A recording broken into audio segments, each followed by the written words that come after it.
Hi Seals, happy Monday. We're on chapter 25. Tilly got quite upset about not knowing much information about her mum.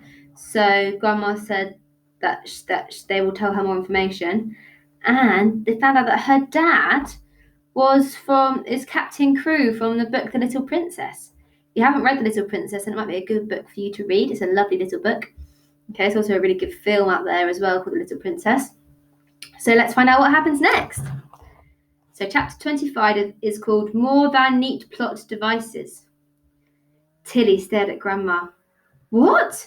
Captain Crewe? But he's a character from a book. How is that possible? Tilly paused. Does that mean I'm not really real? She whispered. No, not at all, Grandma said, squeezing Tilly's hand. You are absolutely as real as we are. You were born here. You're rooted in the real world. That's why your mum made sure to come home. She loved you so much that she left your dad, knowing that it would be impossible to be able to get back to him, to make sure you were safe.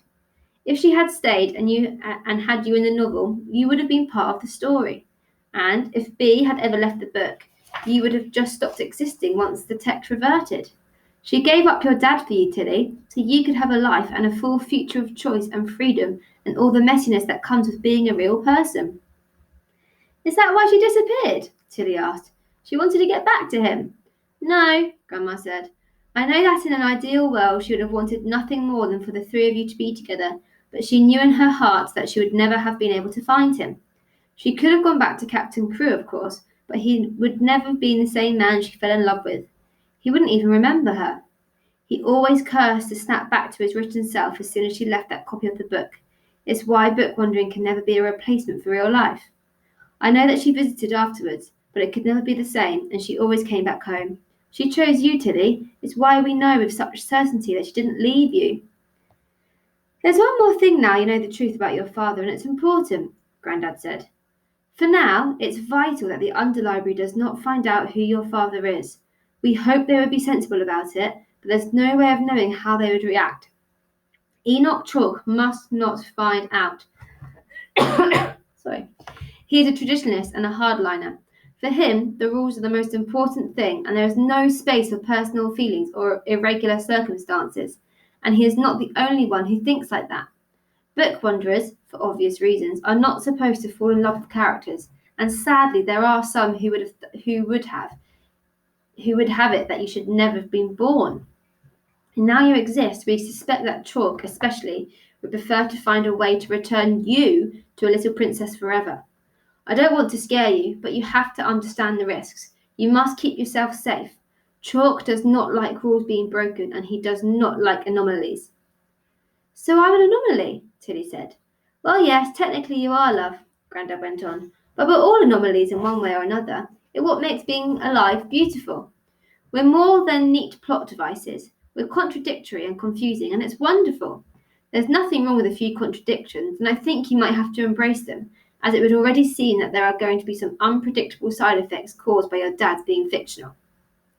The fact that you could see characters that your grandma and I were talking to should be impossible. The fact that Alice and Anne remembered you even after they journeyed back inside their books again is impossible. Go carefully while you're exploring book wandering. Now is not the time to explore too far. And, just as you should be wary of Chalk, you can trust Amelia within reason.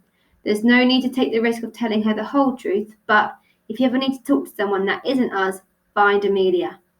Do you remember Amelia was the other librarian, the accountant librarian? Tilly nodded, but looked at her hands, still clasped in her grandma's as though she might have changed or even vanished. So what did happen to my mum? We don't know, Tilly, but there's no reason to think it's anything to do with book wandering, I promise you, Grandad said gently. Have you done one of those stamp things on her to check? Tilly asked. Yes, of course, Grandad said. We've done everything we can to check it's not a book wandering accident.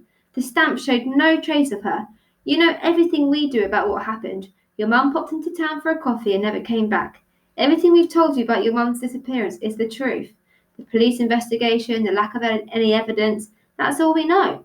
It's a horrible, unhappy, fiercely real thing, which we have no reason to think is anything to do with the underlibrary or book wandering or your father. I'm going to go upstairs for a bit, I think, Tilly said after a pause. She needed a moment away from other people. There was too much information, too many secrets, too many concerned looks, too much magic and excitement colliding with too much sadness and loss. Upstairs, her mum's copy of A Little Princess was lying on Tilly's bedside table. It felt hot in her hands. It was no longer just an innocent story, but a family archive. She opened it at the first page, and with only a moment's hesitation, read her way in. Oh no. She's gone into The Little Princess after she's been told not to. Okay, so that's the end of that chapter. I wonder what's going to happen tomorrow. The chapter 26 is called The Last Page. And we know that if they read the last page of the story, the last line, they can get out the book, can't they? So I wonder what's going to happen. Okay, I hope you had a lovely weekend, and I hope you managed to get out in the sun this week. And I'll speak to you soon. Bye.